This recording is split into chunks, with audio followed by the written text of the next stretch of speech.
Alam ko na wala akong sixth sense, pero naniniwala ako sa mga kwentong paranormal.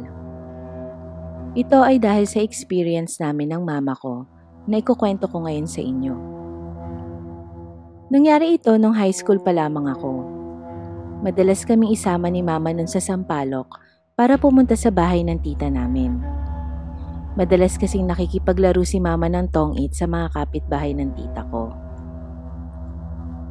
Isang araw, nabalitaan namin na isa sa mga madalas makalaro ni mama ay nabaril at namatay din on the spot. Tawagin na lang natin siya sa pangalang Mang Juan. Nagulat ang lahat sa balita pero dahil under investigation pa daw ang kaso nito, walang nakakaalam sa kung ano talaga ang nangyari.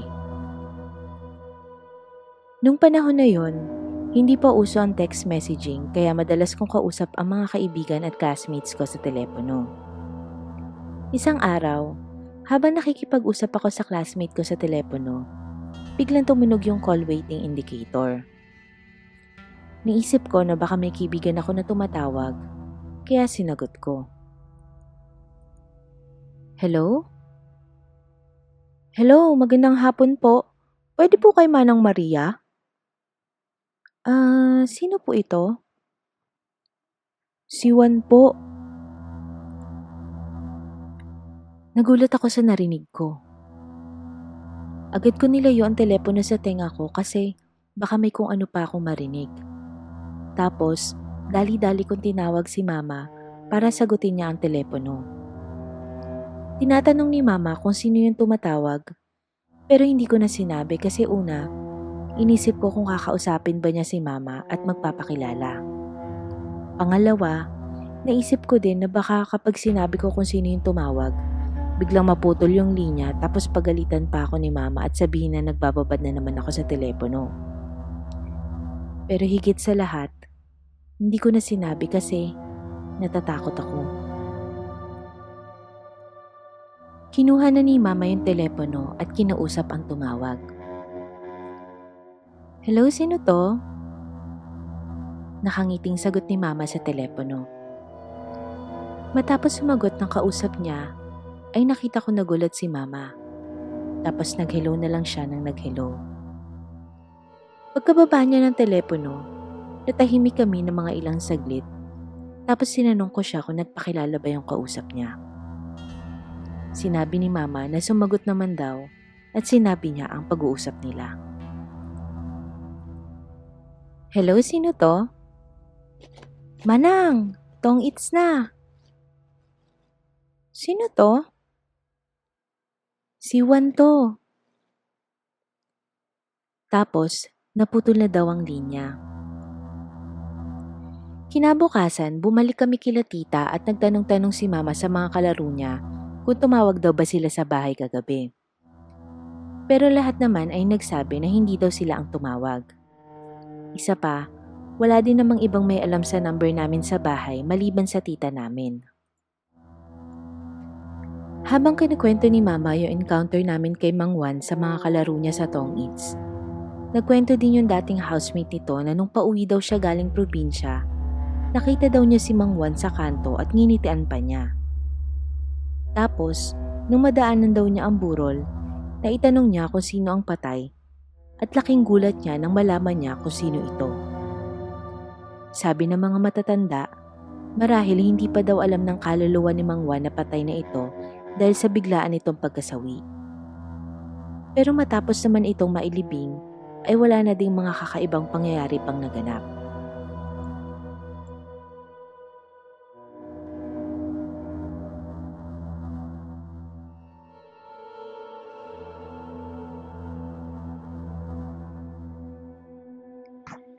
Mainit ng hapon na yon at naiwan kaming dalawa ng kapatid ko para tulungan ng tita namin na maglinis ng bahay.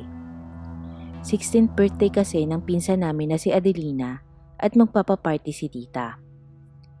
Habang naglilinis ako sa sala, may narinig akong umiiyak galing sa taas pero hindi ko ito pinansin. Baka kasi may mga nakababatang pinsan lang ako na nag-aaway. Matapos ang ilang minuto, hindi pa rin tumitigil ang pag-iyak. Kaya naman inutusan ko na ang kapatid ko na pumunta sa taas para tingnan kung sino yung umiiyak.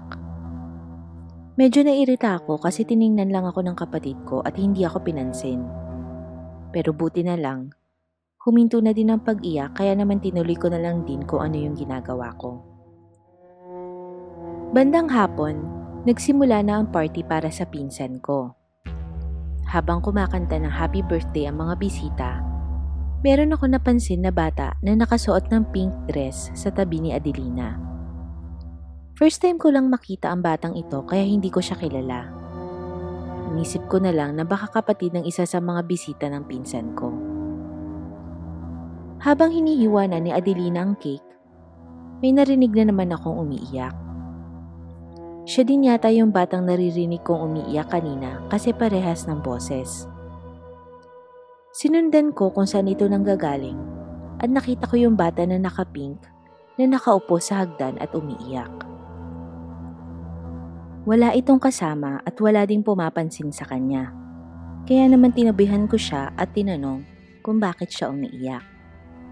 Wala kasing bumati sa akin, birthday ko din naman. Sabi nito. Ganun ba? Happy birthday! Bati ko naman sa kanya.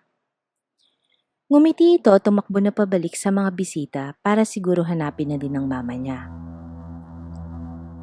Pagkatapos ng party, nagsimula na kaming maglinis sa bahay. Habang nagliligpit, may nakita kong picture ng bata na naka-pink na nakausap ko kanina. Medyo luma na ito kaya naisip ko na dati pa siguro ito kinuhanan.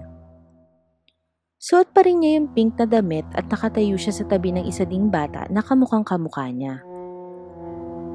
Na-curious ako kaya naman tinanong ko ang mama ko kung sino ba yung bata sa picture.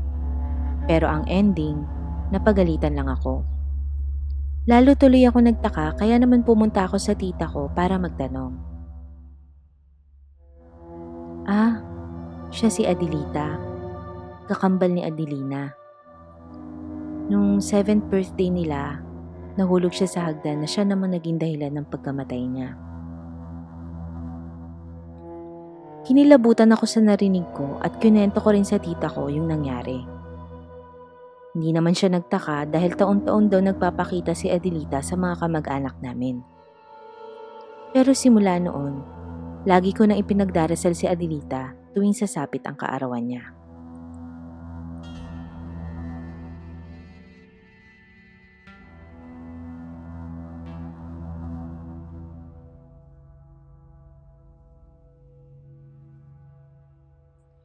Nangyari itong experience ko nung college pa ako. December 2002 noon, nang mamatay ang isa sa mga matatalik kong kaibigan. Siya si Edward. Batchmate ko si Edward nung high school at siya yung typical na good guy. Namatay siya dahil sa cancer. Na-diagnose na siya nung bata pa siya pero hindi niya ito sinabi sa amin. Nalaman na lang namin ito sa burol niya. Matapos namin dumalaw kay Edward, nagyaya ang isa kong kaibigan na si Arvin na kumain na muna kami bago kami umuwi. Kailangan din kasi namin magpagpag. Sa mga hindi pa nakakaalam, ang pagpapagpag ay ginagawa para daw hindi ka sundan ng mga espiritu. Kunwari, galing ka sa patay o sa sementeryo, kailangan mo munang huminto sa isa pang lugar bago ka umuwi para iligaw ang espiritu na maaaring nakasunod sa iyo. Matapos naming kumain, nagpaalam na din kami sa isa't isa at umuwi na din ako diretso sa bahay namin. Gabi na din nang makarating ako at wala din akong kasama sa bahay ng mga panahon na yon. Wala kasi ang family ko kasi umuwi sila sa probinsya para magpasko sa bahay ng lola ko. Dahil wala nga akong kasama sa bahay, naisip ko na sa sala na lang matulog para magbantay na din laban sa mga magnanakaw. Bandang 12:00 ng hating gabi, nagising ako at nahirapan na matulog. Pakiramdam ko kasi may nakatingin sa akin. Kinakabahan ako kasi baka may akyat bahay na nakapasok sa bahay namin. Kaya binuksan ko lahat ng ilaw namin para makita ko kung may tao ba o wala.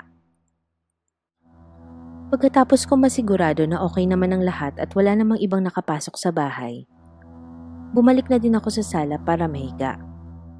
Nang bigla naman akong kinilabutan. Naalala ko kasi si Edward. Pumunta muna ako sa kusina para uminom ng tubig. Nilabag ko ang baso sa mesa namin at pinatay na lahat ng ilaw para matulog na. Nang papikit na ako, nakarinig ako ng kaluskos sa kusina. Tapos, narinig ko na may kumalabog sa lababo. Binuksan ko ang ilaw at pumunta ako sa kusina. Nakita ko yung baso na nilapag ko sa mesa at nasa lababo na ito.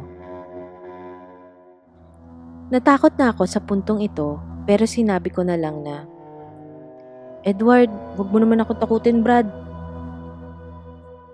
Matapos nun, biglang kumalma na ang pakiramdam ko at nakatulog na ako ng mapayapa.